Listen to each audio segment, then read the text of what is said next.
Hi everyone, इस channel पे आप सभी का स्वागत है। मैं पार्थिवी ठाकुर हूँ एंड आज हम पढ़ने वाले हैं बैंकिंग अवेयरनेस का फर्स्ट टॉपिक जो कि है हिस्ट्री ऑफ बैंक्स। बिना टाइम वेस्ट किए हुए हम स्टार्ट करते हैं। जो जो भी फर्स्ट इम्पॉर्टेंट फोर पॉइंट्स मैंने यहाँ पे लिख रखे हैं तो वो पहले हम डिस्कस कर लेते हैं। सारी चीज़ें आपको समझ में आएगी, कुछ चीज़ें रटने की है, कुछ चीज़ें समझने की है, तो सारी अपन डिस्कस करने वाले हैं आज इस लेक्चर में। तो पहली चीज जो याद रखने वाली है वो ये है कि फर्स्ट बैंक कौन सा था इंडिया के अंदर। तो वो था बैंक ऑफ हिंदुस्तान। 1770 में ये बना था। ये अंग्रेजों द्वारा बनाया गया था, तो इसलिए यहाँ मैंने बता रखा है कि फाउंडेड बाय अलेक्जेंडर कंपनी। ये कॉमन सेंस की बात है कि 1770 के अंदर या 1786 के अंदर अगर कोई बैंक बन रहा है तो ऑब्वियसली वो अंग्रेजों द्वारा ही उसका पूरा फैसिलिटेशन हो रहा होगा।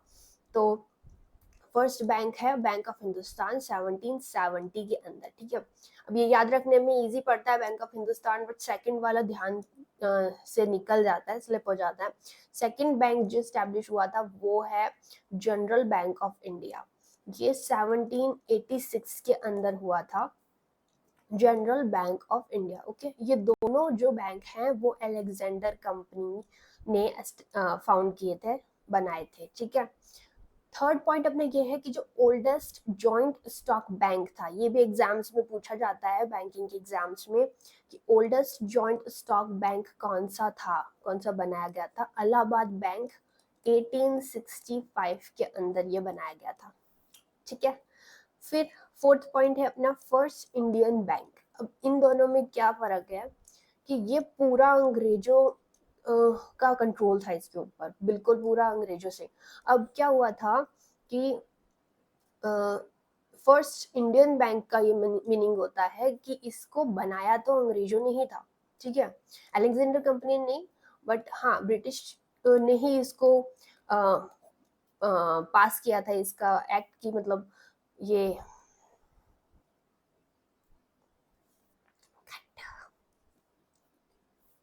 इन दोनों में ये फर्क होता है कि जैसे ये पूरा का पूरा अंग्रेजी इसको चला रहे थे, पूरा का पूरा अंग्रेजों ने इसको बनाया था, चला भी हो ही रहे थे। बट फर्स्ट इंडियन बैंक का क्या सीन है कि इसको एस्टैब्लिश तो अंग्रेजों ने करवाया था, मतलब बनाया इसको अंग्रेजों ने था, बट इसमें जो स्टाफ था जो वर्क कर रहा था, क्योंकि इनमें दिक्कत आ रही थी कि इनको लोकल लैंग्वेज में अपने को डील करना पड़ रहा था, जो कि अंग्रेज नहीं कर पा रहे थे। तो इसलिए अंग्रेजों ने क्या करा कि इसके अंदर जो अपना इंडियन स्टाफ है वो ही रखा था, तो इसलिए इसको बोला फर्स्ट इंडियन बैंक। ठीक है, वो है अपना PNB। इजी याद रखने में, 1894 के अंदर ये बनाया गया था। ठीक है, अब अपन देखेंगे, ये पूरा अपन ऑर्डर वाइज ही याद कर रहे हैं, सारे ईयर्स ऐसे ही ऑर्डर वाइज ही हैं, तो याद करने में इजी पड़ेगा। ठीक है, तो अपन देखेंगे बैंक ऑफ इंडिया जो बनाया गया था 1906 के अंदर। ये है अपना first bank to start an overseas bank branch. तो ओवरसीज ब्रांच मतलब होता है कि अपनी इंडिया में भी एक है, इंडिया में मेन वाली है जो हेडक्वार्टर जो भी बोलते हैं, एंड उसके अलावा एक ब्रांच अपनी किसी दूसरे कंट्री के अंदर है, तो उसको ओवरसीज ब्रांच बोलते हैं। तो ये 1946 के अंदर बनाई गई थी। तो मतलब 1906 के अंदर तो बैंक ऑफ इंडिया बनाया गया था, एंड 1946 के अंदर ओवरसीज ब्रांच बनाई गई थी। इस तरीके से यह है ना। एंड कहाँ बनाई गई थी? लंदन के अंदर। तो ये भी इजी है याद रखने में, इसका क्वेश्चन भी काफी ये इंपॉर्टेंट पॉइंट है। बैंक ऑफ इंडिया लंदन में ओवरसीज ब्रांच बनाई 1946 के अंदर, और 1906 के अंदर इसका एस्टेब्लिशमेंट होगा। फिर अपना बैंक ऑफ बड़ौदा, ये भी काफी इंपॉर्टेंट है कि ये 1908 के अंदर बैंक ऑफ बड़ौदा बनाया गया था, currently second in number of overseas branch. ये अब अपना करंट पॉइंट आ गया, ये अपना जो फैक्चुअल है ना, फैक्ट्स हैं जो वो है, बट ये वाला है अपना लेटेस्ट वाला, मतलब currently second in number of overseas branch. Overseas branch के जो नंबर हैं उसमें सेकंड पोजीशन पर है ये, फर्स्ट पोजीशन पे ऑब्वियसली एसबीआई है, इसमें तो कुछ डाउट है ही नहीं, याद रखने में दिक्कत आएगी नहीं। एंड फर्स्ट पे एसबीआई, सेकंड पे बैंक ऑफ बड़ौदा। अब नेक्स्ट पॉइंट अपना है टाइमलाइन के अकॉर्डिंग की जा रहे हैं अपन। 1911 के अंदर सेंट्रल बैंक ऑफ इंडिया बनाया गया था, और ये ऑल्सो नॉन एज फर्स्ट स्वदेशी बैंक। स्वदेशी एंड भारतीय बैंक के अंदर डिफरेंस अब मैं बताने वाली हूँ कि अपन ने इसको स्वदेशी क्यों बोला एंड पीएनबी को अपन ने भारतीय क्यों बोला, इंडियन बैंक क्यों बोला। तो उसका ये रीजन है कि भारतीय बैंक में क्या था, जैसे कि मैंने आपको बताया था कि एस्टैब्लिश किया गया था ब्रिटिश के द्वारा, बट इसको मैनेज करने वाला जो पूरा स्टाफ था इसका, वो पूरा इंडियन था। तो ये तो भारतीय बैंक हो गया क्योंकि इसमें इंडियंस के द्वारा इसको मैनेज किया जा रहा है। बट स्वदेशी बैंक मतलब उसमें उसको एस्टैब्लिश भी इंडियंस ने किया था, उसको मैनेज भी वही कर रहे हैं, स्टाफ भी इंडियंस का है, तो वो अपना स्वदेशी बैंक कहलाता है। ये 1911 के अंदर अपना बना था सेंट्रल बैंक ऑफ इंडिया। ठीक है, अब हम देखेंगे 1911 तक देख लिया, सॉरी 1911 तक देख लिया हमने, अब 1919 तक देखेंगे। ठीक है, 1919 में क्या हुआ था, यूनियन बैंक ऑफ इंडिया बना गया था। Inauguration was done by Mahatma Gandhi. ठीक है, ये एक इम्पॉर्टेंट पॉइंट है कि महात्मा गांधी ने ये मतलब इनके द्वारा इनॉग्रेट किया था। महात्मा गांधी ने इससे पहले कोई भी इनॉग्रेशन नहीं किया था किसी भी बैंक का, तो यूनियन बैंक ऑफ इंडिया, ठीक है, इसका इनॉग्रेशन महात्मा गांधी ने किया था। ऐसे क्वेश्चन आ सकते हैं कि महात्मा गांधी ने किस बैंक का इनॉग्रेशन किया था, तो क्या बोलेंगे अपन, यूनियन बैंक ऑफ इंडिया का। कब किया था, 1919 के अंदर। ठीक है, तो ये एक अपना पॉइंट हो गया। उसके अलावा 1919 से अपन आते हैं 1921 के अंदर बनाया गया था इंपीरियल बैंक ऑफ इंडिया। ठीक है, अब हम देखते हैं कि प्रेसिडेंसी बैंक किनको कहा जाता था। अब इंपीरियल बैंक ऑफ इंडिया की भी कहानी देखेंगे कि किस तरह से बनाया। ठीक है, तो प्रेसिडेंसी बैंक कहा जाता था वो बैंक जो कि जिससे ब्रिटिशर्स जो ईस्ट इंडिया कंपनी बनाए के थ्रू वो अपने पे उन्होंने कॉलोनाइजेशन किया था। तो वो जो था, उन्होंने क्या सोचा कि हमको बैंक्स चाहिए जिससे कि हम मतलब जो भी उन्होंने जो उनका मनी है वो सब वो रख सके, एंड काइंड ऑफ उनको बैंक वगैरह चाहिए थे। तो उन्होंने ये 3 बड़े बड़े बैंक बनाए थे, तो जिनको हम प्रेसिडेंसी बैंक कहते हैं। एक बनाया उन्होंने बैंक ऑफ बंगाल, क्योंकि वहीं वहीं से घुसे थे, आपको पता हो तो ईस्ट इंडिया कंपनी जो है वो बंगाल की तरफ से घुसी थी। तो बैंक ऑफ बंगाल सबसे पहले बना था, 1806 के अंदर ये बन गया था। उसके बाद अपना बना बैंक ऑफ बॉम्बे, ये बना 1840 के अंदर। एंड फिर अपना बैंक ऑफ मद्रास बना 1843 के अंदर। ठीक है, तो ईयर्स इजी है ये दोनों साथ, मतलब ये दोनों काफ़ी जल्दी जल्दी टाइम पीरियड के अंदर बने, 1840 1843। एंड ये अपना बहुत पहले ही बन गया 1806 में, जो कि अंडरस्टूड है कि यहीं से गुजरा था, तो सबसे पहले इन्होंने बंगाल में बनाया है। ठीक है, ये तीनों अपने प्रेसिडेंसी बैंक कहलाते हैं। एंड उसके बाद इन तीनों को मर्ज कर दिया, क्योंकि इनको था कि हमें बड़ा बैंक चाहिए। तो ये तीनों बैंक्स का जो था इनको मर्ज करके इन्होंने बनाया इंपीरियल बैंक ऑफ इंडिया, जो कि बना 1921 के अंदर। ठीक है, ये याद रखने वाली चीज है कि इंपीरियल बैंक किन किन बैंक्स को मर्ज करके बनाया गया था। ठीक है, एक चीज होती है मर्ज, एक होती है एमेलगमेंट। ठीक है, तो मर्ज सॉरी तो मर्ज में क्या होता है, कहाँ लिखा था मैंने, मिट गया शायद वो, कोई बात नहीं। मर्ज में क्या होता है कि मर्ज में अपन जैसे इन तीनों को मर्ज करके हमने इन तीनों को जोड़ के हमने एक नया बैंक बना दिया, इंपीरियल बैंक ऑफ इंडिया। तो इसमें इन तीनों का नाम हमें नहीं दिख रहा है, राइट। एंड अमेलगमेंट में क्या होता है, सपोज इन दोनों को मर्ज करके इसमें डाल दो, या फिर इसको मर्ज करके इसमें डाल दो, तो वो अमेलगमेंट हो जाता है। बट यहाँ पे वो नहीं हो रहा है, यहाँ मर्जर हो रहा है, ठीक है। तो मर्जर करके हमने बना दिया, मतलब जो ब्रिटिश लोग थे उन्होंने 1921 के अंदर इंपीरियल बैंक ऑफ इंडिया बना दिया। अब ये ही बाद में बन जाता है, अभी जस्ट थोड़ा सा आगे की इंफॉर्मेशन हम दे रहे हैं जिससे आपको बाद में और ज़्यादा क्लियर हो जाएगा कि 1955 में इंपीरियल बैंक ऑफ इंडिया का ही नाम डाल दिया था स्टेट बैंक ऑफ इंडिया, ठीक है, 1955 के अंदर। तो ये हम थोड़ा सा पहले का बता दिया। तो 1921 में थे अपन, राइट। तो अपन ने देख लिया 1921 में इंपीरियल बैंक ऑफ इंडिया देख लिया था अपन ने, ठीक है। अब 1921 के अंदर Hilton young committee for controlling body अपनी बनी, ठीक है।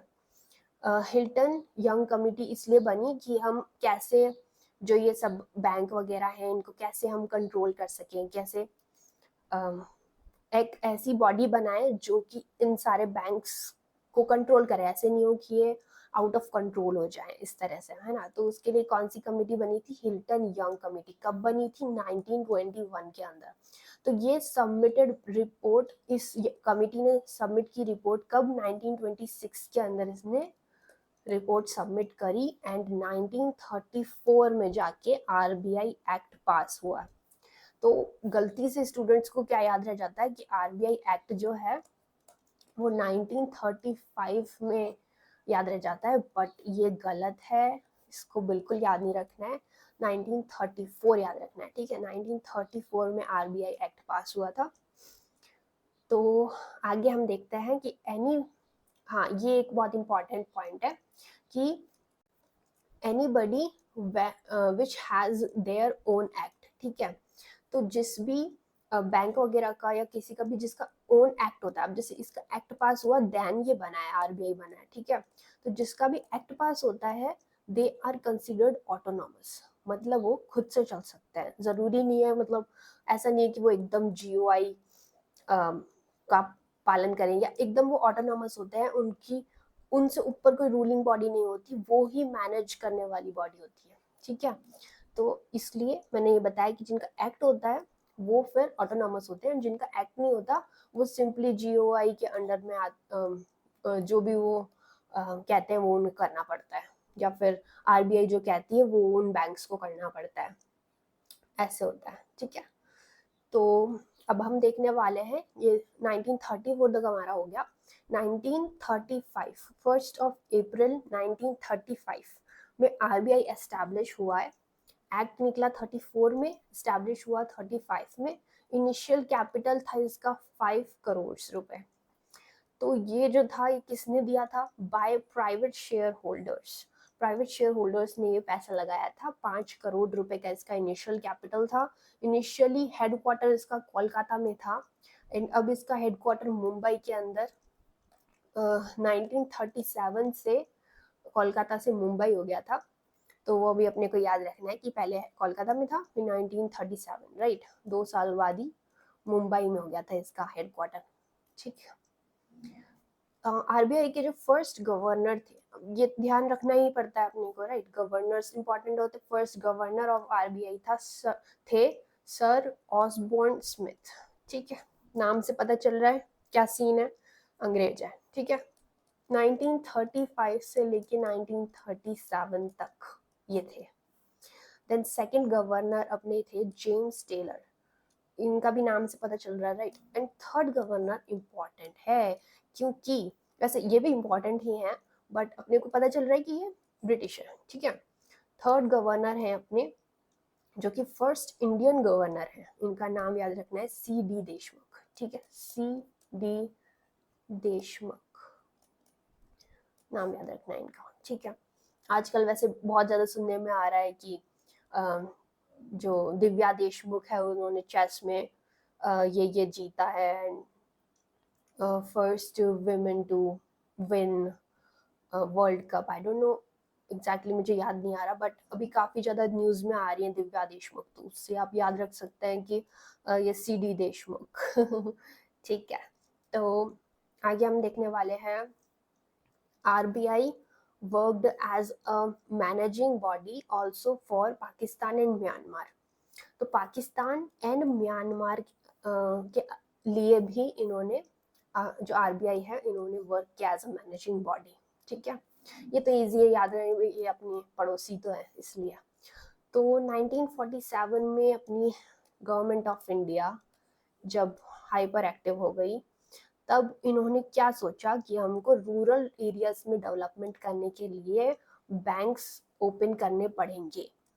बट बैंक थे अपने मोस्टली प्राइवेट थे। ठीक है, एंड प्राइवेट बैंक्स को बनाना पड़ता है प्रॉफिट, तो वो रूरल एरियाज में जाके घाटा नहीं खाना चाहते। तो अपने जो 90% रूरल एरियाज है नीडेड टू ओपन बैंक, उनमें बैंक नहीं था, बैंक बनाने की जरूरत थी। गवर्नमेंट ऑफ इंडिया ने ये चीज नोटिस करी, तो 10% अर्बन में थे, 90% रूरल एरियाज के अंदर जरूरत थी।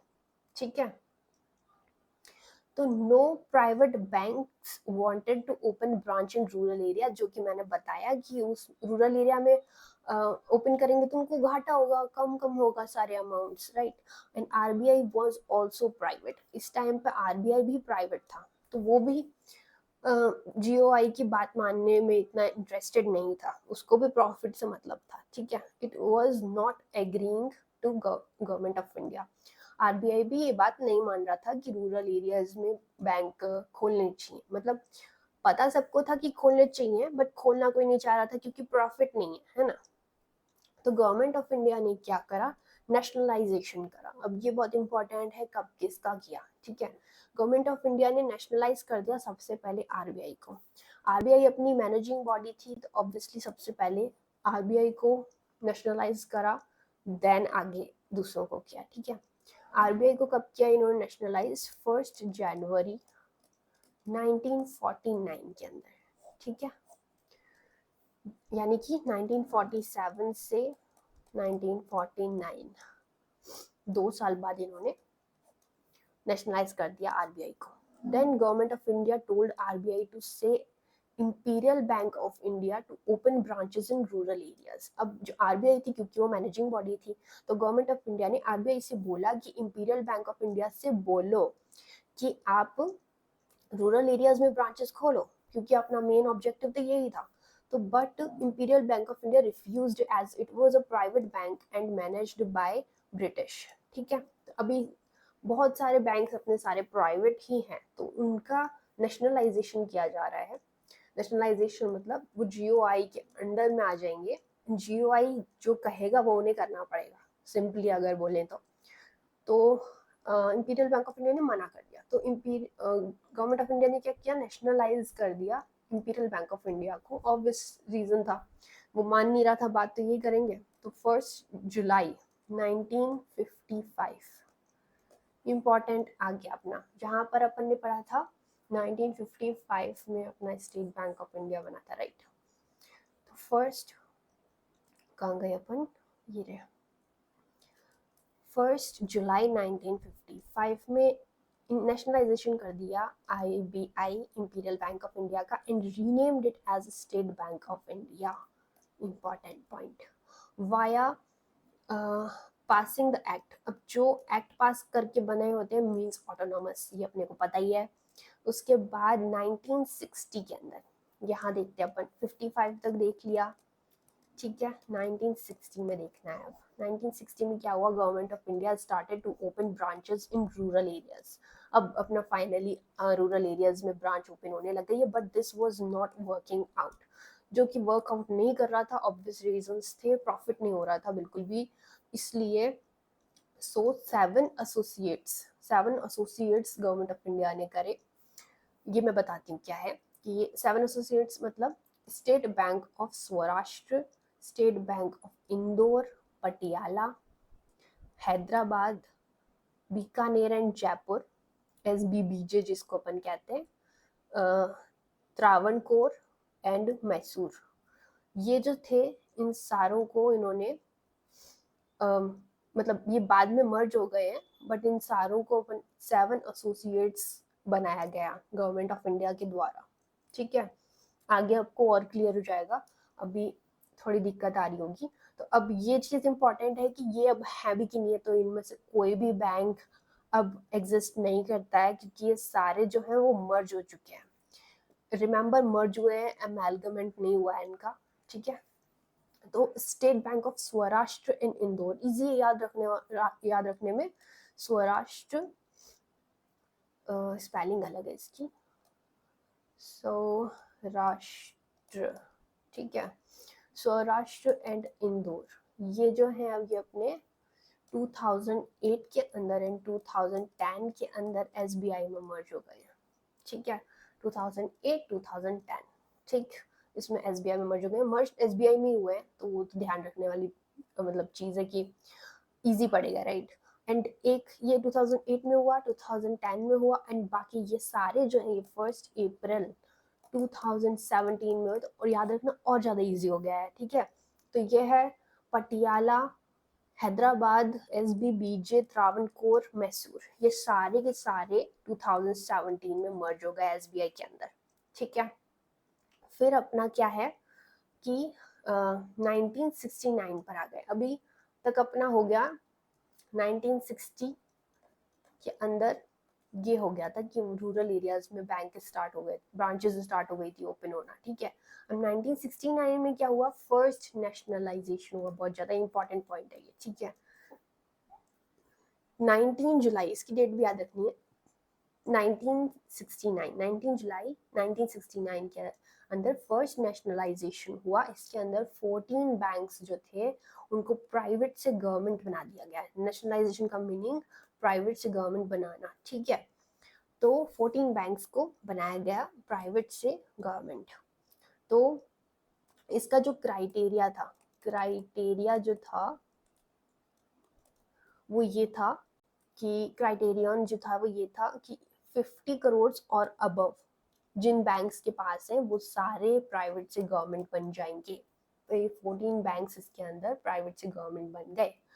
तो ये अपना फर्स्ट नेशनलाइजेशन था। देन सेकंड नेशनलाइजेशन में क्या हुआ, ये अपना हुआ 15 अप्रैल को 1980 को, ठीक है। 69 को 80 को, ठीक है। इसमें 6 बैंक्स, इनका जो क्राइटेरियन था वो क्या था, 200 करोड़ और अबव के जो बैंक्स थे, 6 बैंक्स को प्राइवेट से गवर्नमेंट बनाया गया। One of the bank new bank of India merged in PNB. तो ये जस्ट आपकी इंफॉर्मेशन के लिए है कि ये जो 6 बैंक थे इसके अंदर एक बैंक था अपना न्यू बैंक ऑफ इंडिया, ठीक है, मर्ज्ड इन पीएनबी के अंदर 1993 के अंदर इसको मर्ज कर दिया गया था, ठीक है। एंड ये अब अपने देख लो कि ये 14 बैंक्स एंड ये 6 बैंक्स, ठीक है। तो टोटल अपने 20 हो गए, राइट। तो 20 बैंक्स, ये जो पॉइंट है ये इसलिए बताया गया कि वन जो था ये मर्ज कर दिया गया, तो ये 19 टोटल बैंक्स हो गए, ठीक है। तो 20 थे, 20 बनाए गए एंड देन 1993 के अंदर ये मर्ज हो गया, इसलिए अब 20 में से एक कम हो गया, 19 टोटल बैंक्स जो हैं उनका नेशनलाइजेशन हो गया, ठीक है। यहाँ तक आपको अगर सब कुछ समझ में आया हो तो please comment down understood and thank you so much for watching this topic and आपकी प्रिपरेशन बहुत अच्छी रहे and please like, share and subscribe to my channel and I will see you for the next topic and till then take care, bye bye.